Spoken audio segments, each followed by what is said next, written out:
Okay, quiet mouth na po. Handaan na po? Okay, ano mga dapat natin gawin bago tayo magsimula sa ating mga gawain? Ready?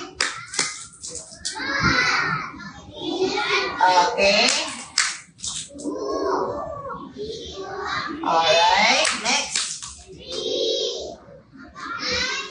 Apo.